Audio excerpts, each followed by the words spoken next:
পরাজিত ফ্যাসিবাদের অবশিষ্ট শক্তিকে রুখে দিতে জুলাইয়ের চেতনাকে বাঁচিয়ে রাখার আহ্বান জানিয়েছেন বিএনপির সিনিয়র যুগ্ম মহাসচিব রুহুল কবির রিজভী। জুলাই আগস্টের ঐতিহাসিক গণঅভ্যুত্থান স্মরণে ১ জুলাইয়ের প্রথম প্রহরে কেন্দ্রীয় শহীদ মিনারে ছাত্রদলের মোমবাতি প্রজ্বলন কর্মসূচিতে তিনি এ আহ্বান জানান। রিজভী বলেন, জুলাইয়ের শহীদদের আত্মত্যাগ অন্যায়ের বিরুদ্ধে লড়াইয়ের প্রেরণা যোগায়। তাই শহীদদের স্মরণ কোনো একদিন বা এক মাসের মধ্যে সীমাবদ্ধ রাখা যাবে না, তাদের আদর্শ প্রতিদিন ধারণ করতে হবে। এ সময় তিনি বলেন, শহীদদের চেতনা ভবিষ্যতে কোনো স্বৈরাচার, ফ্যাসিবাদ বা গণবিরোধী শক্তিকে মাথাচাড়া দিয়ে উঠতে দেবে না।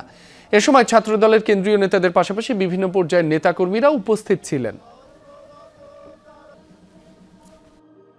ফ্যাসিস্ট পরাজিত হয়েছে বটে, কিন্তু তার ভগ্নাংশ, তার অবশিষ্টাংশ এখনো কিন্তু রয়েছে নানা জায়গায়। কোনো অগণতান্ত্রিক, স্বৈরাচারী কোনো ধরনের পদক্ষেপ, কোনো শক্তির যাতে আর আগমন না ঘটতে পারে।